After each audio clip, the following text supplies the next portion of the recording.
Welcome to the Indiana Basketball Postgame Show, live from Hoosier Hanks East. Now, here's your hosts, Todd, Leary, and Jim Coyle. Hey, everybody. Welcome aboard. After the game with Todd Leary, coming to you live from Hoosier Hanks East, Indiana Basketball Postgame Show here on this Sunday, the final day of the regular season. Indiana taking on a decent Michigan State team that's kind of in the middle of the pack. Anytime you beat Michigan State in March, you got to consider it a pretty good win. Yep, you beat Tom Izzo. A lot of things to talk about. Indiana, great start, jump out to a 16-point lead, and then they cough up half of that right before the half, and then right as the second half starts, Michigan State stays on that run. I think that they I had them at like a 20-2 run from the end of the first half to the beginning of the second half, and you're like, oh gosh, how's Indiana going to respond? And to give them credit, they responded like they have been here in recent times with coming back in the games they've come back on. Great first half for Mackenzie Mbako and Malik Renew. They kind of get things started. They both had 10 points at the half, but I noticed with Todd Leary, of course, our analyst, I noticed like deep into the second half, Todd, they had like 5 points between them, and it was the Khalil Ware show in the second half. Yeah, Khalil Ware was a monster throughout the day. Like, Tom Izzo is one of those people. That's why in this game I was a little nervous how Indiana was going to score tons of points, because I know Tom Izzo's good at scheming defenses and things, and I thought they might take away a lot of what Khalil Ware did, and they tried to. He was just too good, and this is one of those games, having the two-headed monster. Having Malik Renew was a big deal, even though Malik was, I'll say, kind of more of a distributor. I mean, throwing the ball to Khalil, but he also, he's a threat. He's a guy you can't help off of, because we have good interior passing, and those guys are good together. So this is a game where the two-headed monster helped on the inside. Knocking down the shots early was gigantic. That's, as I'll, not tooting my own horn, but just tooting what I say all the time, and that, we're so much better when shots go in, as all teams are. But in that first half, when the shots were going in, we looked unbeatable. I mean, I think you look down at our record and you're like, how in the world could this team possibly have the record and be the position it's in? But we didn't do that all season. We didn't make those shots all year. We didn't make most of them in the second half. But Jim, I want to give a ton of credit to Mackenzie Mbako also. Like he early in the year, when he would miss a shot or two to start the game, you'd almost write it. Yeah, you almost write him off for the rest of the game. And he missed his first two shots in this game, maybe his first three, and kept on shooting. And that's what shooters do. Thankfully, he's out of his head. Like he's got that shooter's mentality where he's not remembering any of the misses, which is great. So. He's really the guy 2 games in a row that kept us in it. Like he's the guy that won the Maryland game on the road. Didn't get a ton of credit for it, but he was fantastic in this game today. If you look at the stats, it's a game of runs, which you can say that a lot of the times. About a lot of games. Right? This one certainly was in the second half.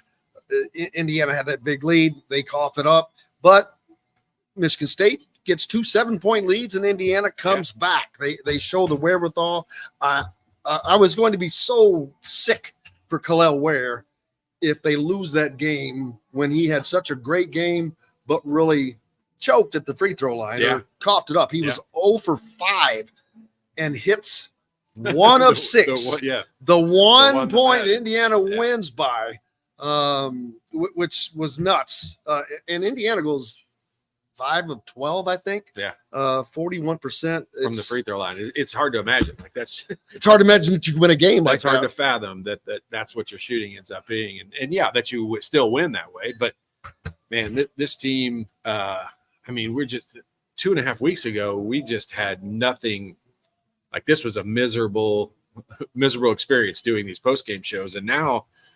If it weren't for the negativity outside, if it weren't for the whole Liam McNeely situation, I guess I shouldn't use his name. If it weren't for the recruiting situation, you could say it, Liam McNeely.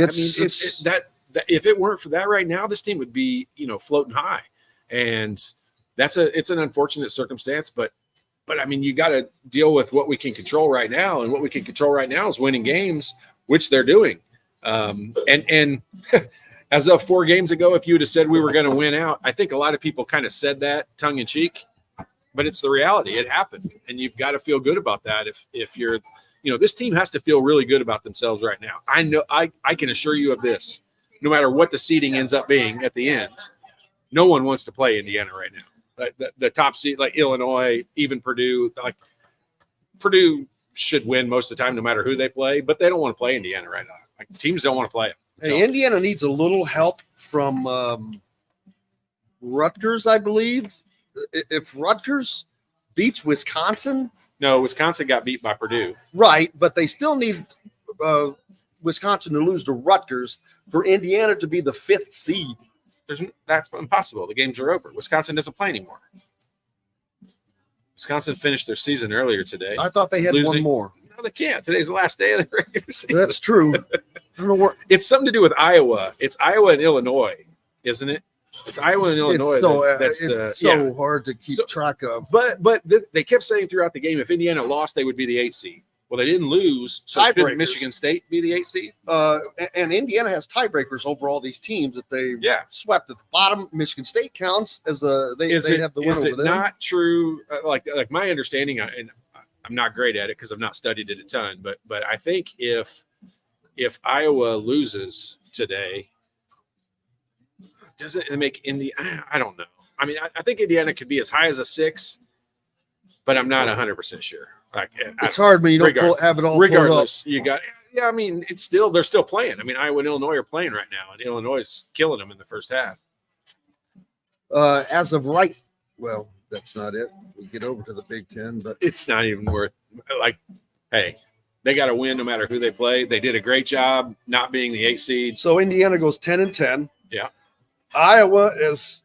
If Iowa loses, Iowa can today. They're going to be 10-10. And Indiana, did they lose to Iowa at all this year? We didn't play at Iowa, and we beat Iowa at home. So they have the tiebreaker over Iowa. See, that's the key right there. I think they'd be the 6th seed. They can't beat Wisconsin. Wisconsin's already done. Wisconsin already has an 11-9 record. You're right. Yeah. So 1, 2, 3, 4, 5. So they're going to be they can be the 6th seed. They could be the 6th seed if Iowa, which is not a bad place to be because they get you out of the Purdue. You don't play Purdue or Illinois. Yeah. 1 or 2. Crazy. You play in that first game, you would play the 3 seed, the 3-6 game. So that's that's as good a shape as you could have asked for 3 weeks ago. That's for sure. Tom Izzo talked about the fact that Mike someone has to stand up for him after winning 18 games in the league. But I don't think he understands. There's a whole lot more that into it, and I get him. He's a stand-up guy, and he's going to do that kind of thing. Sure. Well, and coaches, that's a fraternity of its own. Yes. Like, they're going to stick up for each other, which they should, and that's the way that's great. But look, hey, we got some other issues to deal with. Like, is Trey Galloway going to be able to play? He doesn't play the entire second half. He only played 7 minutes in the game. Indiana was lucky to pull that out. Didn't even really see him. You could see what not having him does. Well, here's the thing, Jim. What Indiana's gone to in the last 3 games, when they've had this 3-game winning streak going into today, they've used him as the ball facilitator, like driving to the basket and getting guys the ball. He's had tons of assists, and that was also going to be the game plan today. They just weren't able to do it, obviously, because he couldn't play. And when you've got a guy, I didn't see any particular injury that happened. This had to happen before the game. Yeah, there's a positive and a negative. I didn't see anything happen, which is kind of a negative, because if he'd have twisted an ankle or did something like it, we saw an ice pack on his knee. The only positive to that would be if it's an ACL or something like that, they're probably not putting ice on your knee over there on the sideline. So it looked like they waited so long to put ice on him that I think he was trying to talk them into letting him play, letting him get back in. Which says a lot. And I think they finally just said no. And so that's when once they put ice on, you're not going back in. End of story. But in this scenario, we're all speculating at this point. We don't know how big of an injury it is, but we do know it's not great because he didn't come back in the game at all. Not having him today gave Indiana an opportunity, though, to win without him and to put them in a situation to where they had to find different avenues to make up what he has been, and he has been the facilitator. Oh, yeah. I mean, the guy's on the he's at double digit. He's on the precipice of breaking Quinn Buckner's Yeah. season record, which is crazy.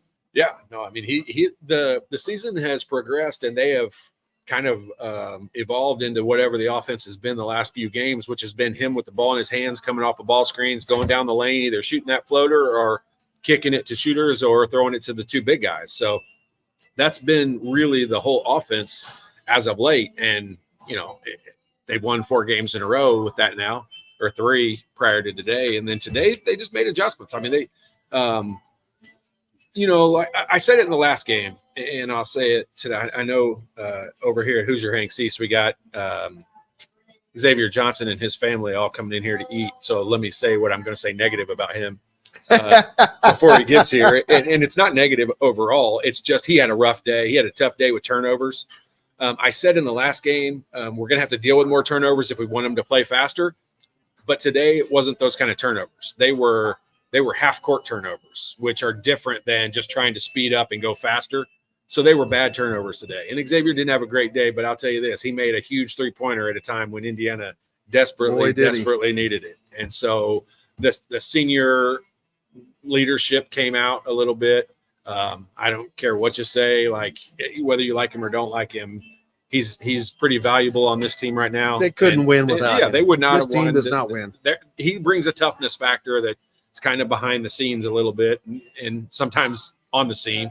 Gotten another little scuffle today out there a little bit, but that's whatever. Like, that's fine. That's his shtick, and we're just going to go with that for the rest of the season. But, Jim, you've got to give him a ton of credit.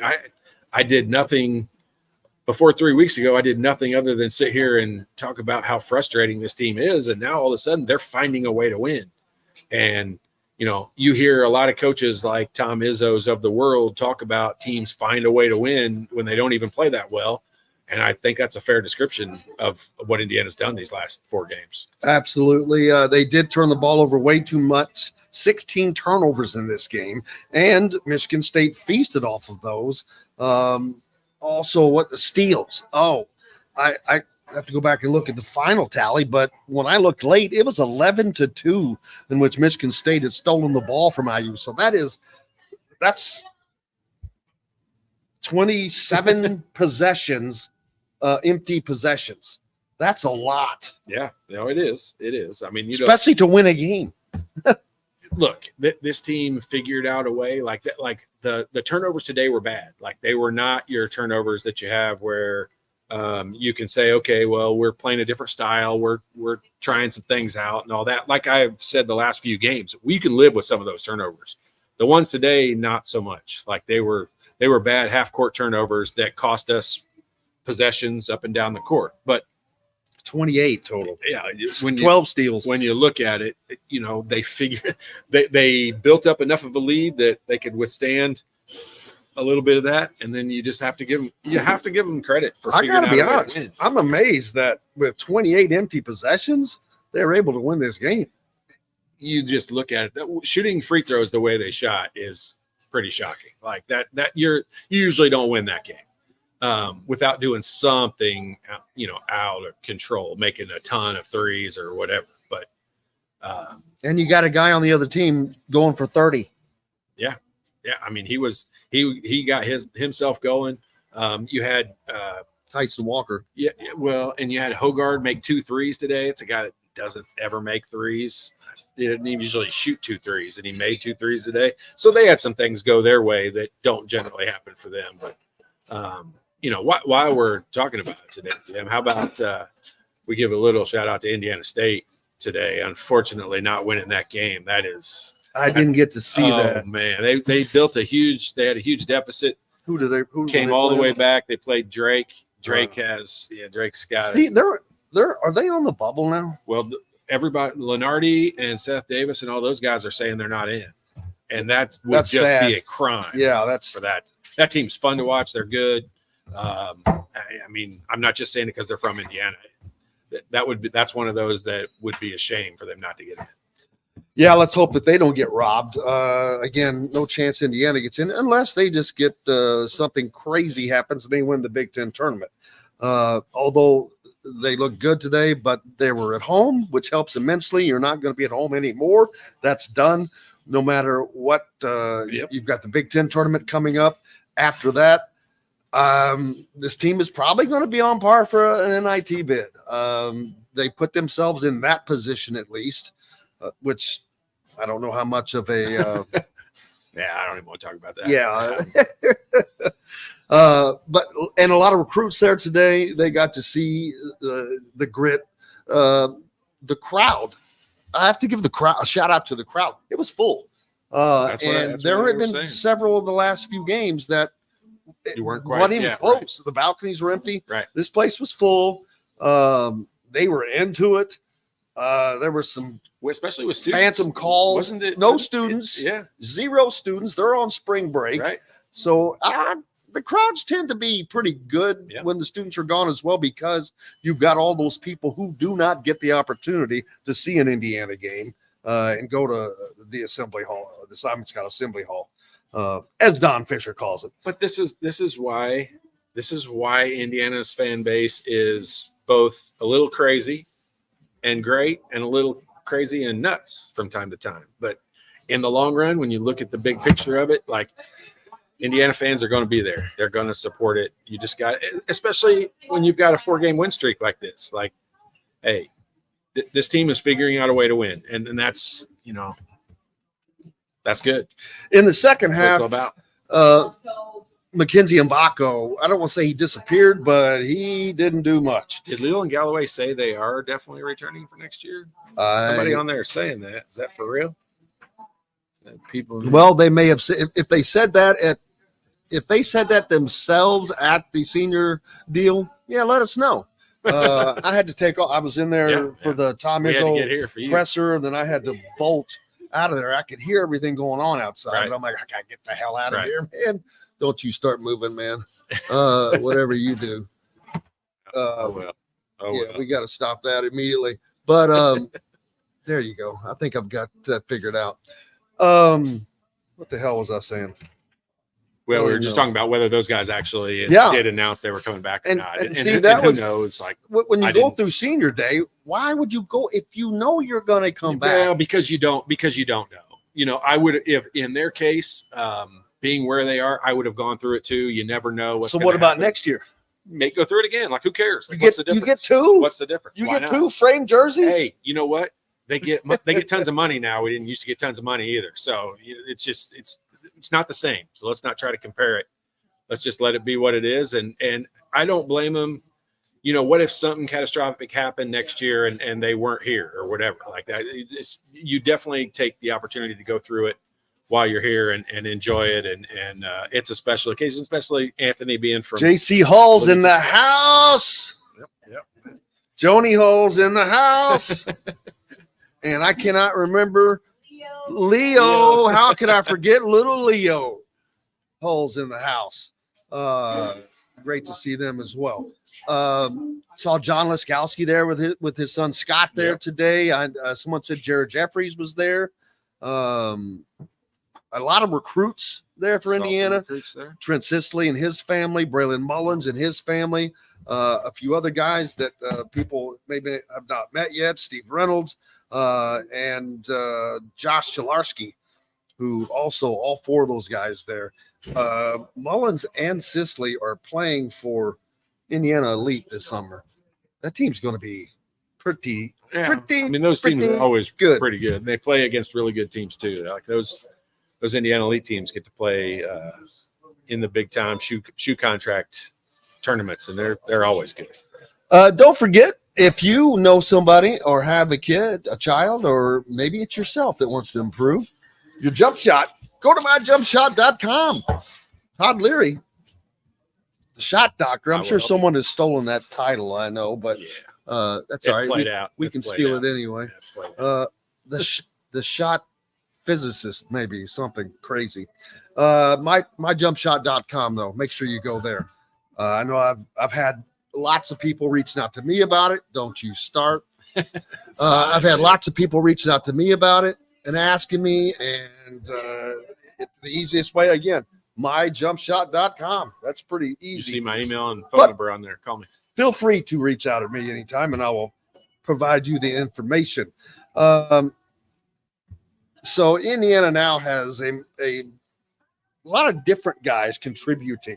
Anthony Leal got more minutes today, mainly, I guess, because Trey was out. Yep. But you've got a lot of different contributors now. Even Mackenzie Mbako, early on, he scored on the inside. And I'm like, well, you'd like to see a little bit more of that from him.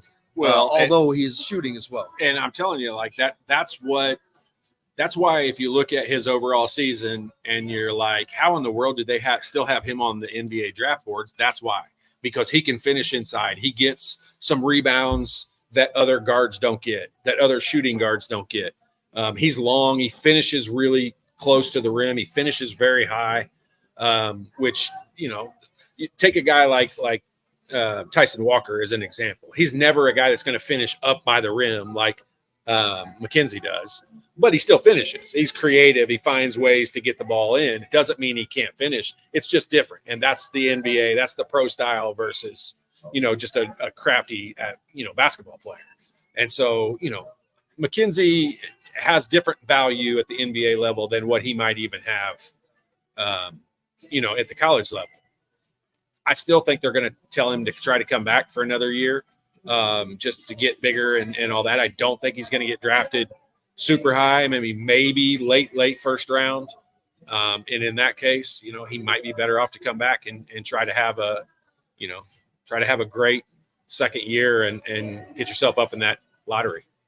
Heath, I am sorry to break your heart, but getting to the Big Ten championship game will do Indiana no good unless they win that game. They win that game, they're in.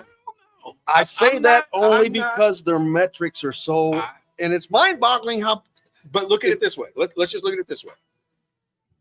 Indiana, so they put it up on the screen today, and they put Indiana and Michigan State side by side. And it's the amazing. Only real difference is the net. Okay. Which is this damn different. Okay, but if that's the case, then why would Indiana State not be a lock? Yes. What are we going? Uh-oh. That's not good. I'm not plugged in, I think. We'll get her plugged in. But in that case, Indiana State would be a lock then because their nets, it's way up there. It was in the 20s during a good portion of the season. Now I think it's closer to 50, but still it's way up there. And so this is another quad one win for Indiana, right? So they're putting themselves for a team that had zero for a long time. I don't know. Like it's weird, Jim. Like I'm not I don't know how Michigan State could have been 22nd in the net. I agree. I totally agree. It's mind-boggling. They lost at home to James Madison. They were a mid-pack team. And they barely beat Indiana State at home. When you hear Seth Davis say he doesn't think that, and Lenardi say that they don't think, Joe Lenardi's he's like almost God when it comes to predicting these things ahead of time. I shouldn't have said that, but he's good at predicting. He is on it. He's on. He's and been doing it and all that. And he said they do not have enough quad one wins. And that surprises me because when you look at the opportunities of quad one wins that they have versus all these other teams, it's just not there. You're not comparing apples and apples. And that's where it makes it difficult. So can you say they don't have, so Indiana just picked up another quad one win. They got they're going to have more quad one wins than some teams they're like that are in. Thing now. They're going to have more quad one wins than a lot of teams. Auburn can't have four quad one wins. So when you look at it that way, I just don't understand how you can look at the metrics. Let's put it this way. I'm going to say this straight out. If Indiana if Michigan State had done the exact same thing that Indiana's done this year and won 4 in a row at the end of the year, everyone would be saying it's March, Tom Izzo time, and they would make the tournament. I firmly believe that. If you have a Hall of Fame coach that's won national championships and has proven himself in the NCAA tournament, and he goes on a 4-game winning streak and then doesn't lay an egg in the Big Ten tournament, let's say they win 2 games, get to the championship, Tom Izzo's team would be in the NCAA tournament. Bob Knight's team would have been in the NCAA tournament. I think Hall of Famers would get in. Too much with the net being placed on the Indiana won way too many games by single digits. Barely, yep. Then they got the crap kicked out of them by efficiency rating and the defensive rating. Like those are factored in too much. Yes. Like there's no way Indiana is 100 especially in the early net. on against those teams, because if you look at the Big 12, and it's you that told me this, that they bolstered their net by going out Played and a bunch of beating the terrible crap teams. out of 200 and 300 ranked teams. And early in the year, like they made a point of when they would get in these games to win by 40. You win by 40 plus. Like you don't barely win these games. And I don't think Indiana had that focus. Now that's Indiana's fault. They should have, but you can also say that with no different win-loss record, that your net ranking could be 40 plus points higher than it is right now. With this exact same record that you have, something's wrong with the net ranking at that point. And I love the analytics and all of that. Like I'm glad that we put that effort into it. But there's something it can't be that big of a factor. You can't have one guy saying you're not going to get in because your net ranking's not high enough, and another guy saying you're not going to get in because you don't have enough quad one wins. Like all those things can't be true. Like you got to pass the eye test at some point. And these teams, Indiana State should be in. Well, you're looking at a team with Indiana that could end up with 20 wins. Yeah. Oh, legitimately could end. I mean, in a league that's down, granted, like they're not, the Big Ten's not as good as it was. But they're still second in the net. I know. It doesn't make any sense when they showed a thing like ACC versus the Big 12 this year was like 12-3. Like it was crazy. It was insane. And you're like, I mean, I'm on board with saying the Big 12 is the best conference this year. I got to give a shout out to my man Robert, the Truth Carter. The Truth. He says, "Hey Jim, what do you think about Mike? What's to come? Back for another year. You can't bring your favorite coach. Not yet. He thinks I am in love with Dusty May, and that I am trying to get Dusty in here, which I have repeatedly told the Truth that is not the truth." I don't have. All I've got to tell you is anything. Go visit Florida Atlantic, and then nobody will tell you that you're going to get Dusty May to come to Indiana. Go visit Boca Raton. He's not leaving there. Yeah, it's a great place. Hey, I didn't get a chance before he left, but we had the Scott County Commissioner in here, Greg Prince. Wanted to give a special shout out to Scottsburg playing against Evansville Bossy in the 3A. Is it regional or semi-state coming up this weekend? Semi-state coming up this weekend. Where are they going to be in Seymour? Seymour, of course. Yeah, what a venue. What a place.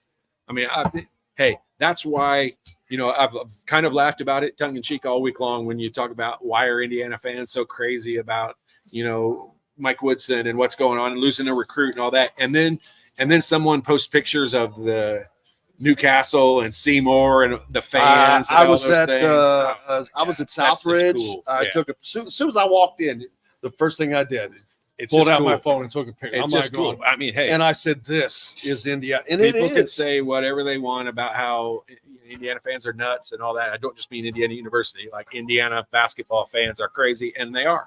And that's where that game in Seymour with Scottsburg and Bossy, like that'll be just a sold out, crazy. Everyone in town from Scottsburg. And guess where I'm going though instead? Where you? Newcastle.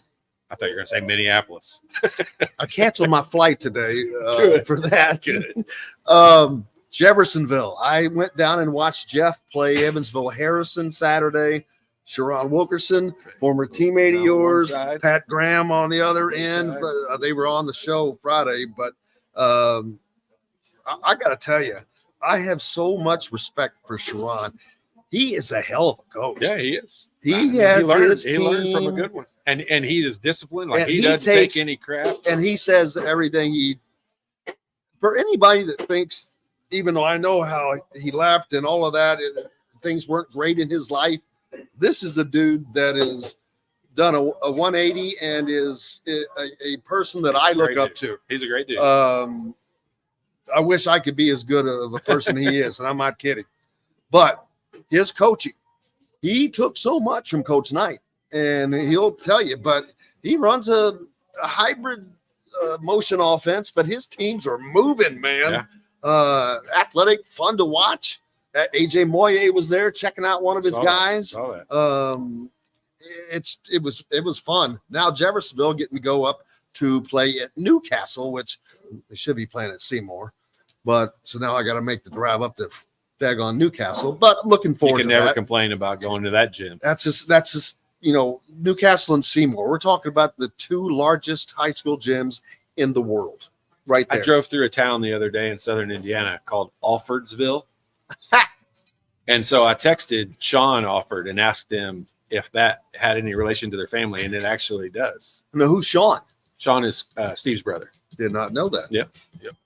The things you learn every day by Yep. listening to Indiana Sports Beat Radio. Billy Strings. I love to give people nicknames. You know who Billy Strings I is? do not. He's a country artist, so you probably wouldn't. Got to give him credit? Absolutely. Brian says Indiana shot 47% from the field. Yeah, not great, but good enough. They battled through that. Hey, there's a lot of games we'd have killed for 47%. Unfortunately, we shot less than that from the free throw line. Illinois needs to beat Iowa. There you go. That solves that equation that we were working on earlier. Indiana will then be the 6th seed. Yes. There you go again. Sam, Joaquin. How you doing, Sam? Dr. Sam. Halftime score. I didn't see it. Let's see. There you go again. So Sharon confirming that. So did you listen to the seniors? No, we were busy. Leo and Galloway are coming back.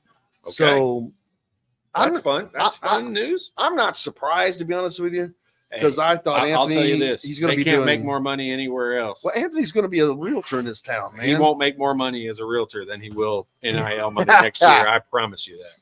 And Indiana needs having a guy like Trey Galloway with his experience. Illinois is currently up 33-19. So there you go. Illinois 29. Yeah, Illinois is going to win that game.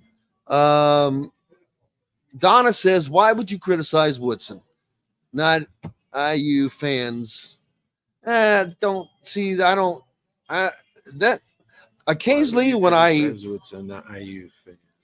Occasionally when I see something on Facebook, which I do I try at all costs to not even look at Facebook. Good God, don't you start that. People are always talking about, if you complain, you're not a real IU fan. If this, that, and the other thing, that's horse crap. Everybody gets to do whatever they want. If you want to complain, complain. Yeah. But hey, look, this is what drives me crazy about that scenario.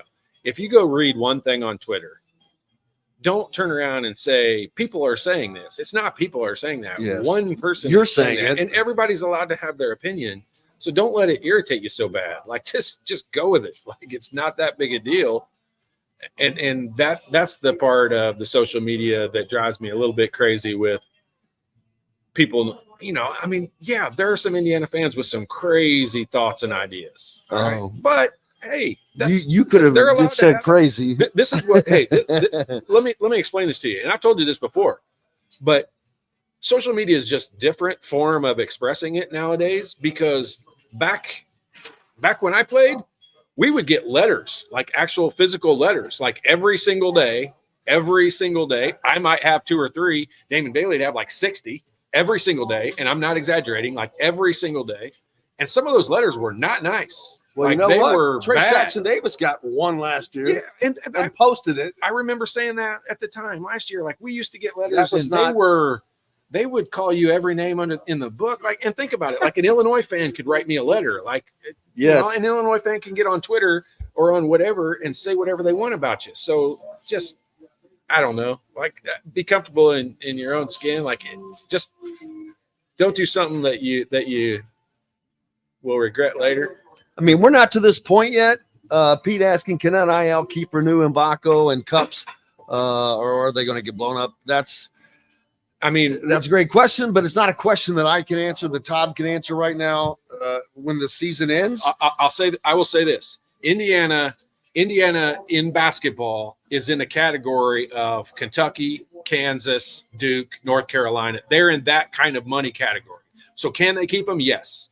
And it's almost like having a budget with no salary cap, because Malik Renew and let's just say this the way that it is. If I were Malik Renew, and if I were Malik Renew's father, I would advise him, put your name in the portal. Oh, absolutely. And let's see what Kansas offers you. Well, let's see what everyone offers go you. Through. He's from Miami. Let's see what Miami offers. He's probably you. going to put his name in the NBA draft to go through that process. First of all, they're all going to do that. Yeah. You should go through, but they're all going to tell him to come back And then he's got to look and see whether he can make more money at Indiana or make more money in the G League or whatever it's going to be. And that's answer is going to be Indiana. And so it's going to be, or college, wherever it is. And so Indiana's going to have to rebid for all of these guys. Like, that's what, look, I don't know. I don't know for certain. And I'll tell you, but I'll be shocked if we don't see, and I may be saying something that already happened, if we don't see the commit that just decommitted from Indiana end up at Kansas here in the next week. That's where I expect him to go. I mean, they bid the money for him. Like a couple of weeks ago, the NCAA kind of changed the NIL, or through some lawsuits had to change. And so teams basically can tell you now what the NIL people are going to pay you, like how much you're going to make. Like they can tell you ahead of time. And I'm sure someone just got to him and said, hey, Kansas is going to pay you $1 million to come there next year. And as a kid that's not from the state of Indiana, that doesn't plan on living in the state of Indiana when he's done, he would be silly to not go down that path. I would advise my son to do it in that same scenario. So I don't think he did anything wrong. I don't think Indiana fans, I don't think Mike Woodson did anything wrong in this scenario. I think it's just one of those where you look at it and you're like, it is what it is nowadays. Indiana's got to go win the portal. They got to go get guys. They got to try to keep Malik if they can, keep Mbako. If they could keep those two, and it's your core, man. It's your core. They got Leal and Galloway coming back. You've got some base off of that right there, and you go get a couple of guards. I mean, Jalen Blackman today for Stetson has 43 points. He's a junior. He has 43 points. He's made over 100 threes. That is James Blackman's brother, people.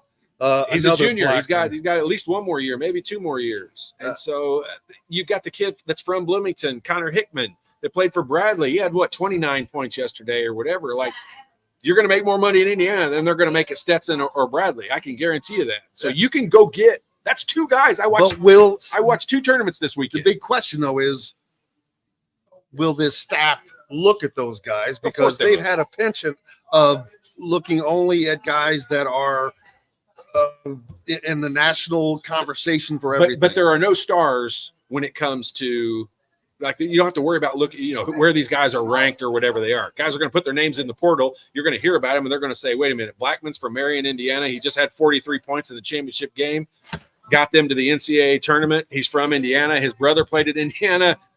I mean, let's put those. You don't have to put that puzzle together very much. That's a 2-piece puzzle. I mean, it's real simple. Connor Hickman's another kid. I probably played with Anthony Leal at Bloomington South in high school. I mean, they're roughly the same.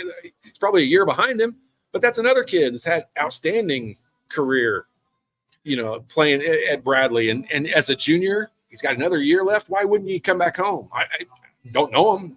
Never met him before, but I'm just saying, like, that's 2 guys. I watched 2 tournaments this weekend, and that's 2 people you pick up on already from the state of Indiana that probably will be in the portal because they're worth a lot more money somewhere else than where they're at.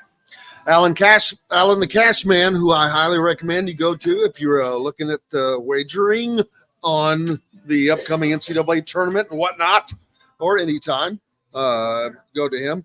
But he's not a fan of X. And some people are. Here's the cool part. I'm not going to try to change your mind or turn you into a fan of him. I want you to like what you want to like. I'm cool with that. Like, that's nothing wrong with that.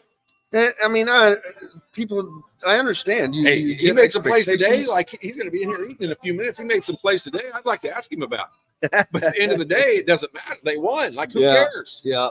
He'd probably look at my career and be like, I got some questions for you too. Like, I'm good with it. Kalel Ware, again, what a sensational day. 28 points, 13 of 19, 1 of 2 from behind the arc. But that 1 of 6 at the free throw line. Yeah, that was tough. He's got to be 70% shooter. If he misses that, that's just a gut punch beyond belief. Well, but missing the first 5 was pretty gut punchy. The fact he got the 1 to go down, and Indiana was able to hold Michigan State off because they had a good, clean possession. Hey, I say this a bunch, Jim, and that is one of the hardest things to do in basketball is take momentum back. Once a team gets momentum, and Michigan State did that. Now, one of the even harder things is to have momentum, lose it, and then get it back again. And this team did that. Like when they went down by, I think it was 7 or 8 points, I think everybody thought it was over. I don't think anyone thought they were going to come back, especially without Galloway. I don't think anyone felt great about their chances at that point. But, I mean, they just figured it out. They just figured out a way to make plays, and, you know, it all worked out good. Like, that, you got to give them credit. Like, you can say whatever you want, but you've got to give them credit. Brent says he's been highly critical of the team this season, but he's very happy for the team. 4 in a row heading into the Big Ten tournament. Give Woodson credit for shortening his bench as well. If they cut back on the turnovers, they have a shot against anyone in the tournament. Possibly true. And shoot well. And shoot well. Yeah. Shoot the way they did in the first half. I mean, and obviously it's not impossible. Like, they're capable of doing it. Ware didn't make any threes today. I don't think he made a 3 today. But he shot a couple. Yeah, he did. He was 1 or 2. Yeah. I mean, he's capable. Malik Renew's capable. Like, we have he was other 0 for guys. 1. We have other guys and that Baco, can make them. 3 of 9 from the arc. After starting 0 for 2, I'm happy that he got 9 up. Yeah. He took some questionable ones. And I'll tell you, early in the season, he would have probably been taken out of the game. Like, the substitutions have changed, and we should give Mike Woodson credit for that. He's kind of stuck with Mbako a little bit. And I said early in the year, like, Mbako's one of those guys you got to tell him every single time you're open, shoot it. Because that's the best shot we're going to get in an offensive possession. And I think he's playing more like that now. I saw this comment earlier on Twitter from Alan the Cash Man. Regular season champs should get an auto bid. Expand the field if you have to in order to make it happen. 30-game season should mean more than a 3-day tournament. 100% agree. I agree 1,000%. You have to grind through 20 games. 10 of them are true road games, and that means nothing. Yeah. You go into a 3-day tournament, you get lucky, and maybe another team. Use the women's tournament, for example. Iowa is going to waltz through it because Indiana gets upset, Ohio State gets upset, and so I agree 1,000%. Why it's not like that, I don't know. Yeah, no, and I think we're all kind of Coach Knight disciples in that the regular season was always more important than everything else. Winning a Big Ten was more important than everything else. So, that we're kind of. That's been ingrained in us a little bit, but also on the flip side of it, it just makes sense. Like, a team like Indiana State should not be penalized over a 3-day tournament because they had just an unbelievably outstanding season, and that'll be a shame if they don't make it in. Let's see. Y'all are missing out, by the way, if you're not here. We've got there's so many people here I couldn't even tell you about, but I can tell you about it because the camera keeps moving on me. The Hulls family's here. We got Xavier Johnson's family coming in soon to celebrate this. Don't worry about it. This season.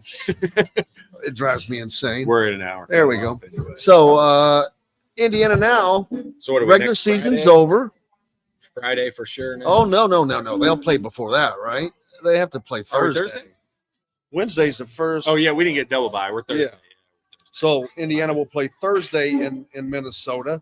We don't know who yet until the Illinois game, which right now 46-37. The Illini up with 15 minutes plus to go in the second half.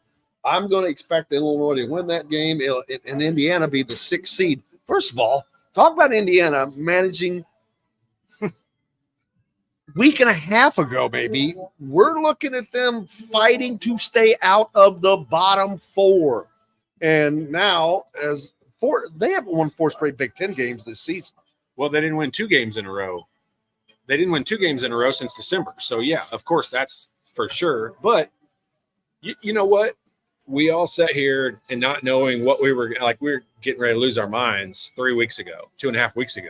And they've won 4 games in a row. That's all we can possibly ask for. They've done everything we've asked them to do. So now now our expectation levels back up, and we're expecting them to go to the Big Ten tournament and play as well as they can play and see what happens. And I'll take their chances at that point. Like, nobody wants to play this team. I can assure you of that. Nobody wants to play. No, because when you beat a well-coached team like Michigan State, it's got Tyson Walker And who goes off, who has a crazy good day. And he wasn't alone. There was one of 3 guys in double figures for the Spartans. So it wasn't like But I've said it all along, Jim. Indiana, when they were 16-13, was by far the most talented 16-13 team in the country. And now they're moving up to, what do we have, 18 wins now or whatever? Like we're a very talented team for that many losses. And they're not who you want to play against. Without question. So we don't know who they're going to end up playing, but it won't be Purdue if they win, or even if their first game. It's not going to be. It's going to be against one of the. It could be Illinois in the first game. It's going to be one of the bottom feeders. Maryland or Michigan or one of the bottom feeders. One of the winners of the first day game. But that game's not going to be a cakewalk. Like none of them are going to be cakewalks. Nothing is. You're going to need to go there and play well to win. So let's just forget that. Forget the idea of who they're going to play. I don't want to put a hex on it, but they have not played well, other than it was 2 years ago when they beat, was it Illinois and Michigan, and just lost to Iowa to go to the championship. On a crazy shot. Yeah, I don't know, but hey, let's just hope. Let's just hope that they go on a run. It'll make it fun just to get into that position. We didn't think they would be where they are right now 3 weeks ago, so let's just roll with it. I'm way behind in the comments because everybody's still talking about the guys coming back. There you go, Ed. Shout out to Sharon and Jeffersonville for winning. Absolutely. First regional title since 2013 for the Red Devils. So you're rarely going to hear me say something good about Jeffersonville. I tell you, I'm a Floyd Central guy through and through. I told Sharon that I did wear red only because Harrison's colors are also red and Jeffersonville's are as well. How did Pat end up at Harrison? He was at Memorial because his kids went there. It's Pat. You don't ask questions. I meant to ask him that, and I didn't. It's funny. Now, the first time I had them on, it was hilarious because Pat gave Sharon the talk when he was a freshman. Yeah. This is how it's going to be. Right. This is how it is, right. And this is how it will be, and this is what you will do. And Sharon is the one that told the story. Right. And he said, that's how it was, and that's how it Pat likes to give that talk. Pat's good at it. Did you have to give the talk to anybody?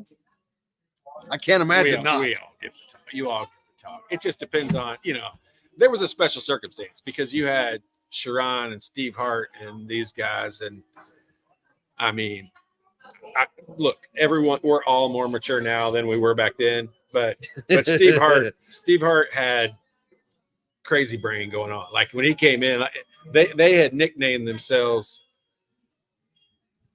who was I think the right ones. Yeah. Him and Rob, can't remember the other guy's name. Rob Foster, maybe.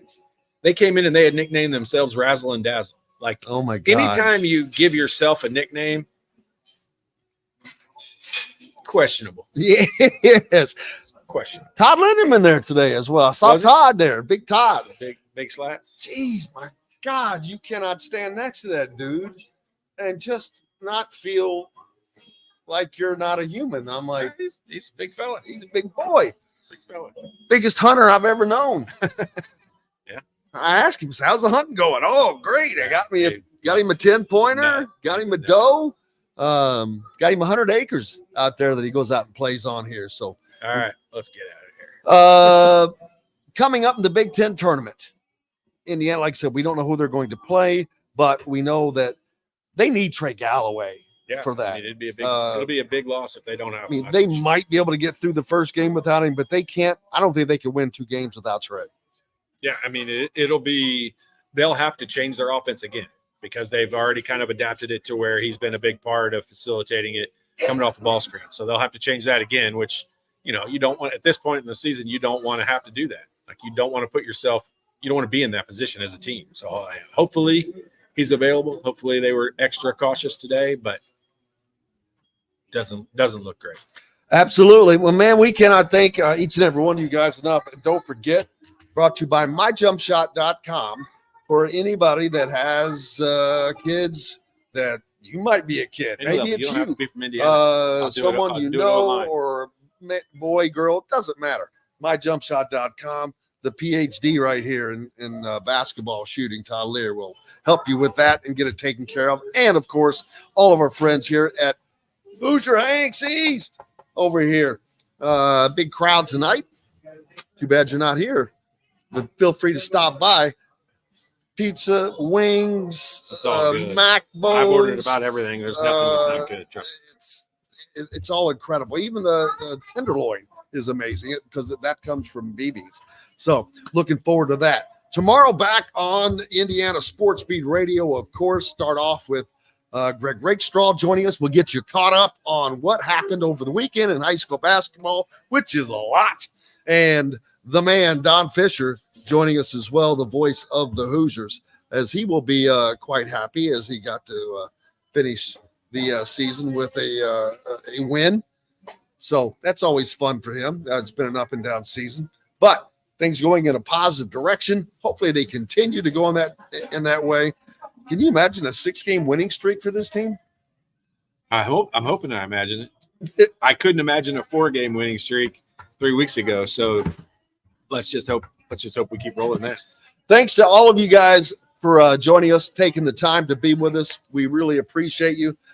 Make sure you hit the subscribe button, by the way, though, if you're not a subscriber, so you do not miss any of the content. Over the summer, you never know. Todd may have some some basketball tidbits thrown out there. You never know. But we're going to be back tomorrow morning on Indiana Sports Beat Radio. For Todd Leary, I'm Jim Coyle. I will see you on the radio.